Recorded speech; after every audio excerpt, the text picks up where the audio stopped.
Capacitor போட்டேன், ஆனாலே எனக்கு பவர் ஃபேக்டர் கம்மியாகல.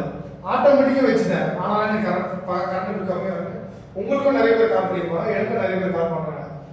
கெப்பாசிட்டர் போட்டோம் எதுக்கு அவங்களுக்கு அந்த பவர் ஃபேக்டர் கம்மியாகல, அதை பற்றி இந்த வீடியோவில் சொல்லுங்கள். கண்டிப்பா இது ஒரு நல்ல கேள்வி. நிறைய இடத்துல இந்த கால் வரும், சார் பிஎஃப் பெனால்டி வந்துச்சு, நான் கெப்பாசிட்டர் போட்டேன், ஏன்னா கூட இந்த பிரச்சனை ஒன்றும் சால்வ் ஆகல, எதனால?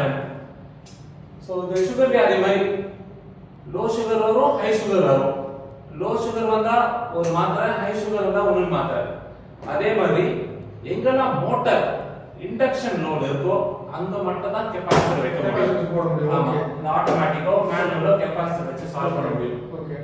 எங்கெல்லாம் எலக்ட்ரானிக்ஸ் இருக்கோ, இந்த ஆபீஸ்ல யூபிஎஸ், அப்புறம் பெரிய பெரிய இதுல வந்து எல்இடி லைட்ஸ் நிறைய இருக்கு. ஓகே.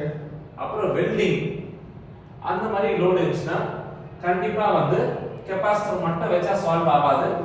அதுக்கு இந்த மாதிரி ஃபில்டர்ஸ் அந்த மாதிரி சொல்லுவாங்க. Okay okay. இந்த மாதிரி ஹார்மோனிக்ஸ் ஃபில்டர் வச்சாதான் எலக்ட்ரானிக்ஸ்னால வர பிஎஃப் பிரச்சனையை வந்து இதை வச்சு தான் நம்ம சால்வ் பண்ண முடியும். அப்ப எல்லாத்துக்குமே கெப்பாசிட்டர் போட முடியாது. கண்டிப்பா போட முடியாது. எல்லாத்துக்கும் ஆட்டோமேட்டிக்கா போட முடியாது. அப்ப எந்தெந்த இடத்துக்கு எந்தெந்த போடணும் அது கரெக்ட்டா போடணும். Okay sir, thank you. ஏனா மோட்டாருக்கு வந்து கெப்பாசிட்டர் போடலாம், எலக்ட்ரானிக்ஸ்னால வரது எல்லாமே ஃபில்டர் அண்ட் ஹார்மோனிக்ஸ் ஃபில்டர்ஸ் மட்டும் தான் போட்டு சால்வ் பண்ண முடியும்.